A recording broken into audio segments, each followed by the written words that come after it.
अच्छा जी, जो आज का हमारा टॉपिक है वो है जी, हमने आज स्टार्ट करनी एक नई डिजीज जो है क्रॉप, जिसका दूसरा नाम है लेरेंजियोट्रैकियो ब्रोंकाइटिस।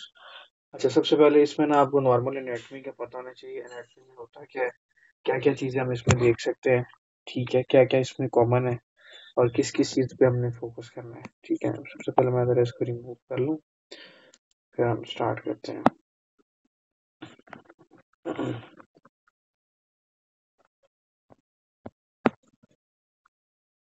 इम्पोर्टेंट डिजीज है इसमें, इसमें से कभी कभार एमसीक्यू आ सकता है पीरियड्स में। इतनी ज्यादा भी इम्पोर्टेंट नहीं है, लेकिन कभी कभार इसमें एमसीक्यू आ सकता है। ठीक है, अब इसमें होता है क्या क्या है वो एक दफा देख लेते हैं। कौन कौन सी चीज इसमें इम्पोर्टेंट है, किस किस पे हमने फोकस करना है, क्या इसके कॉज है, क्या इसके सिम्टम्स है, क्या इसका डायग्नोसिस है, क्या इसका ट्रीटमेंट है। ठीक है,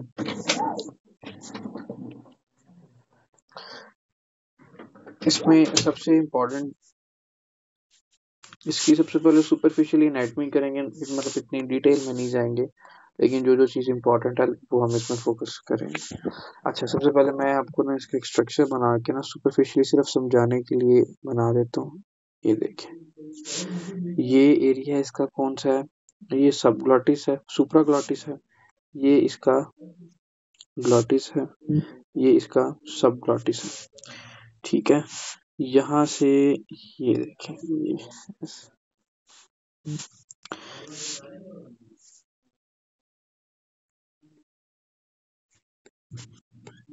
अच्छा, ये इसका सुप्राग्लॉटिस है। ठीक है, ये इसका ग्लॉटिस पार्ट है और ये इसका सब ग्लॉटिस पार्ट है, रेस्पिरेटरी सिस्टम का। ये इसका फॉर एग्जांपल लैरिंक्स है समझाने के लिए, और ये इसका क्या है, ट्रैकिया। अब इसमें होता क्या है, नाम से पता चल रहा है इसमें इन्फ्लामेशन हो जाएगी, किसकी, लैरिंक्स की, ट्रैकियाई की और ब्रोंकाई की। ये इसके जी ब्रोंकाई है। ठीक है, अगर इन तीनों की इन्फ्लामेशन हो जाए, हम इसको बोलते हैं लेरेंजियो ट्रैकियो ब्रोंकाइटिस। और इसका जो दूसरा नाम है वो क्या है जी, इसका जो दूसरा नाम है वो है क्रॉप। अच्छा, अब इसके हम कॉजेज की तरफ चले जाएंगे। इसकी कॉजेज क्या है, कौन कौन सी चीजें ये सारी इन्फ्लामेशन करवा सकती हैं, ये सारे एयरवे की। ठीक है, कॉजेज में इसकी जो सबसे पहले मोस्ट कॉमन कॉज है ना, वो होता है वायरल इन्फेक्शन की वजह से होता है। ठीक है, कॉजेज की बात करेंगे, कौन सा जो इसका वायरल इन्फेक्शन है जो मोस्ट लाइकली करवा सकता है, तो उसमें सबसे पहले आ जाएगा पैरा इन्फ्लुएंजा वायरस। कौन कौन सा हो सकता है, टाइप 1, 2 एंड 3, कोई भी करवा सकता है। 1 भी करवा सकता है, 2 भी करवा सकता है, 3 भी करवा सकता है, डिपेंड करता है सिनेरियो में मेंशन क्या है, क्वेश्चन में उसने क्या पूछा है, 1 का पूछा है, 2 का पूछा है, 3 का पूछा है। ये तो क्या थी इसकी जी, कॉज थी। इसकी कॉज क्या हो सकती है, ठीक है, नंबर 1। दूसरा, किसकी वजह से हो सकता है, ये रेस्पिरेटरी सिनेक्टिकल वायरस की वजह से भी हो सकता है, सेकंड मोस्ट कॉमन कॉज। ठीक है, फिर इसकी बाकी कुछ बैक्टीरियल इन्फेक्शन है। फॉर एग्जांपल, अगर किसी के अंदर कोई वायरल इन्फेक्शन हुआ ना, तो उसके अंदर आपके ना बैक्टीरियल इन्फेक्शन के चांसेस बढ़ जाते हैं, क्योंकि वायरल इन्फेक्शन की वजह से आपकी इम्यूनिटी थोड़ी सी कम हो जाती है, इसीलिए इजीली बैक्टीरिया अटैक करके वो भी इन्फेक्शन कर सकते हैं। अगर तो पूछा जाए ना मोस्ट कॉमन कौन से बैक्टीरिया जो हमारे करवा सकते हैं आफ्टर वायरल इन्फेक्शन, तो उसमें सबसे पहले आता है हमारा हीमोफिलस इन्फ्लुएंजा। ठीक है, फिर उसके बाद जो दूसरा आता है वो आता है स्ट्रेप्टोकोका। ये मोस्ट कॉमन है जो करवा सकते हैं, किसके बाद करवा सकते हैं, हमारे वायरल इन्फेक्शन के बाद करवा सकते हैं। ठीक है, अच्छा, ये तो हमने देख लिए जी, इसके कॉजेज देख लिए थे, क्रॉप के कौन कौन से कॉजेज हैं, लेरेंजियो ब्रोंकाइटिस के कौन कौन से कॉजेज हैं। ये मोस्टली सिनेरियो में एज भी डिपेंड करती है, 3 महीने से लेके ना ये कॉमन हो सकती है 5 या 6 साल के बच्चे के दरमियान तक। ठीक है, इस एज के अंदर कॉमन हो सकती है 3 महीने से 3 साल तक, या 5 या 6, डिपेंड करता है, इससे ज्यादा एज नहीं होगी, क्वेश्चन में मेंशन नहीं होगी, इन एज में ये कॉमन होती है। ठीक है, उसके बाद हम इसके सिम्टम्स की बात करें। इसके सिम्टम्स में सबसे पहले सिम्टम्स में आपको बता दूं, सिम्टम्स में हम क्या क्या देखेंगे। सिम्टम्स में सबसे पहले ये देखेंगे कि ना इसमें डिस्निया होगा। आपको पता है कि इन्फ्लामेशन हुई है, तो उसकी वजह से डिफिकल्टी इन ब्रीदिंग हो जाएगी। क्यों होगी, क्योंकि एयरवे की क्या हुई है, इन्फ्लामेशन हुई है, पहली बात। दूसरी बात, इसमें और क्या हो सकता है, इसमें डिस्फेजिया हो सकता है। ठीक है। डिस्फेजिया के बाद तीसरा इसमें और क्या काम हो सकता है, इसमें ना होर्सनेस ऑफ वॉइस हो सकती है। अब होर्सनेस ऑफ वॉइस क्यों हो सकती है, देखिए जब ना लैरिंक्स की इन्फ्लेमेशन होती है ना, वहां पे एक नर्व होती है जिसको हम बोलते हैं रिकरेंट लैरिंजियल नर्व। ठीक है। अब जब इसकी इरिटेशन होगी ना, तो इसकी वजह से आपकी क्या होगी, होर्सनेस ऑफ वॉइस हो जाएगी। ठीक है, होर्सनेस ऑफ वॉइस हो जाएगी रिकरेंट लैरिंजियल नर्व की इरिटेशन की वजह से। तीसरी बात, इसमें हम क्या देखते हैं, जिसमें हम स्ट्राइडर्स देखते हैं। स्ट्राइडर्स क्या होते हैं जी, नॉइजी ब्रीदिंग होती है। ये कब ज्यादा होती है, ड्यूरिंग एजिटेशन, जब पेशेंट को गुस्सा आता है ना, बच्चे क्राई करते हैं ना जोर जोर से, तब स्ट्राइडर्स नॉइजी ब्रीदिंग ज्यादा हो जाती है। ठीक है। चौथी बात, इसमें हम क्या देखते हैं, चौथा जो इसके इंपॉर्टेंट सिम्टम्स है, ये मोस्टली क्वेश्चन के अंदर स्ट्राइडर्स और ये वाला जो बार्किंग कफ होती है ना, ये मेंशन होती है। ठीक है। और मोस्टली पेशेंट की किस हिस्ट्री ये देगा, पेशेंट के जो अटेंडेंट्स होंगे वो हिस्ट्री ये देंगे, जो बार्किंग कफ होती है ना, चिल्ड्रन मतलब कि जो बच्चे के अटेंडेंट्स होंगे वो हिस्ट्री ये देंगे, ये इसको रात के वक्त से ज्यादा होती है, नाइट टाइम में इंक्रीज करती है। ठीक है। डायरेक्टली आपका फिर इंडिकेशन किसकी तरफ जाना चाहिए कि ये क्या है, क्रॉप है। ये कुछ सारे इसके थे सिम्टम्स जो हम इसमें देखते हैं। अच्छा, अब इसकी हमने करनी है जी डायग्नोसिस। अब हमें कैसे पता चलेगा, इसकी इन्वेस्टिगेशंस क्या क्या करेंगे। ठीक है। इन्वेस्टिगेशन में ना बात याद रखनी है कि इन्वेस्टिगेशन में सबसे पहले हम इसके अंदर इनडायरेक्ट लेरेंजियोस्कोपी करते हैं। ठीक है। डायरेक्ट इसमें कॉन्ट्राइंडिकेटेड होती है, क्यों, क्योंकि इन्फ्लामेशन हुई है इसके अंदर। ठीक है, आगे स्प्रेड ना कर दे, इसीलिए डायरेक्ट लेरेंजियोस्कोपी नहीं करते, इनडायरेक्ट लेरेंजियोस्कोपी करते हैं। हम उसके अंदर कैमरा डाल के देखते हैं एयरवे ट्रैक के अंदर।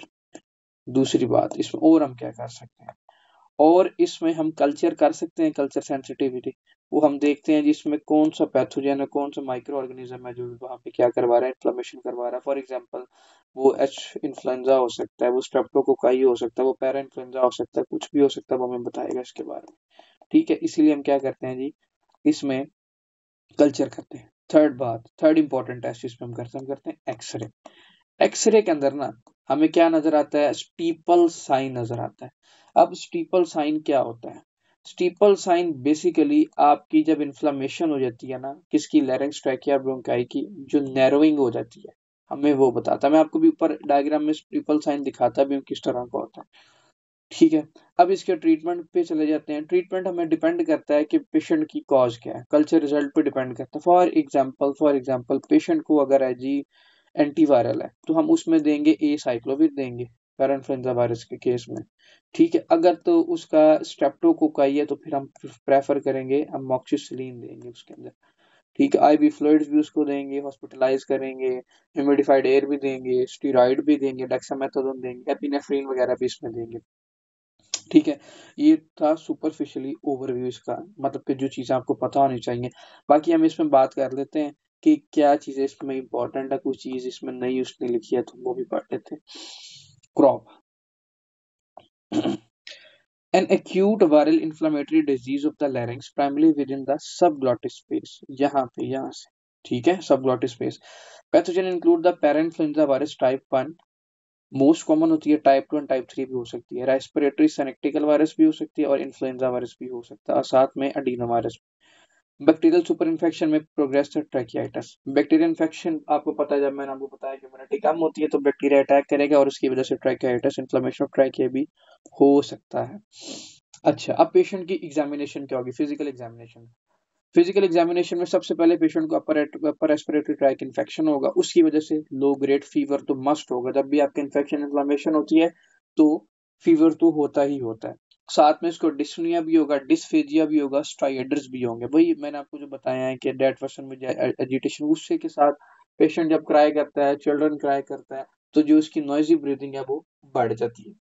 हॉर्सनेस ऑफ वॉइस होगी, क्योंकि जो लैरिंक्स की इन्फ्लेमेशन करेगा, वहां पे जो नर्व होती है उसको इरिटेट करेगा। नर्व कौन सी होती है, रिकरेंट लैरिंजियल नर्व। बेसिकली ये ब्रांच होती है जी वेगस नर्व की। ठीक है। एंड कैरेक्टरिस्टिक फीचर क्या होती है, बार्किंग कफ होती है, डेट वर्स एट नाइट। जो खांसी किस वक्त ज्यादा होती है, बार्किंग कफ होती है, वर्स एट नाइट, रात के वक्त ज्यादा हो जाती है। कोई इसमें उसने कोई नई फीचर्स नहीं मेंशन किया। डायग्नोसिस हमने कैसे बनाना, based on the degree of tiredness पे, ठीक है, रेस्पिरेटरी डिस्ट्रेस पे। एक्सरे पे हमें क्या मिलेगा जी, स्टीपल साइन मिलेगा, यहाँ पे उसने बता दिया है। सबग्लोटिक नैरोइंग इसमें हम देखते हैं, ठीक है। उसके बाद इसमें और क्या देखते हैं जी, इसके ट्रीटमेंट की तरफ ट्रीटमेंट की बात करें। ट्रीटमेंट में उसने यहाँ पे लिखा है कि mild case, moderate case, severe case. Mild में हम उसको थेरेपी देते हैं, फ्लूइड देते हैं। मॉडरेट केस में हम उसको कोर्टिकोस्टेरॉइड प्रेफर करते हैं। सीवियर केस में उसको हॉस्पिटलाइज नेबुलाइज करते हैं, साथ एपिनेफ्रिन देते हैं, इंटुबेशन if there is a damage of the airway compromise. देखते हैं एयरवे ज्यादा तो नहीं डैमेज हो गया। फर्स्ट ऑफ ऑल आपने इसमें जो सिम्टोमेटिक ट्रीटमेंट है उसने वो नहीं मेंशन किया हुआ। अगर for example para influenza virus है तो then you have to prefer the acyclovir.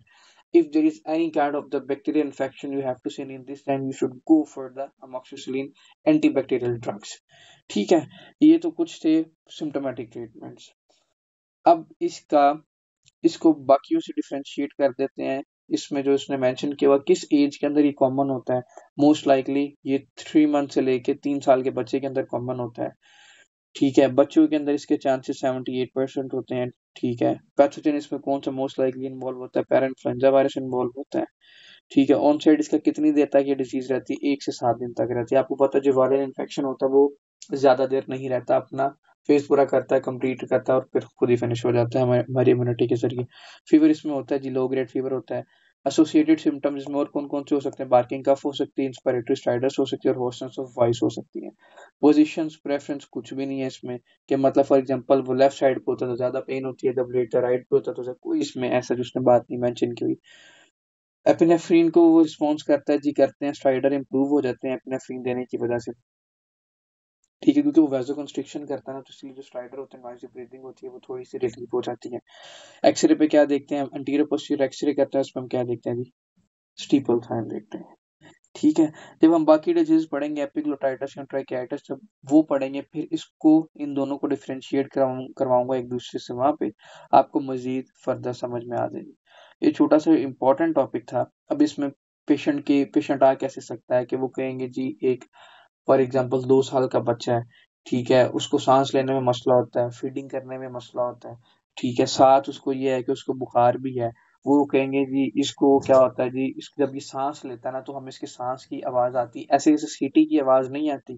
ठीक है, जब सांस लेता है तो जोर जोर से सांस मतलब जब लेता है तो सीटी की तरह की आवाज आती है। रात को वक्त ऐसे इसको खांसी होती है जैसे मतलब बार्किंग का कुत्ते वाली खांसी, जिसको हम कह लें अपनी जुबान में, कि इतनी जोर जोर से खांसी करता है ना, और ये उठ जाता है। और ये कब होती है जी, ये मोस्टली नाइट के टाइम पे होती है।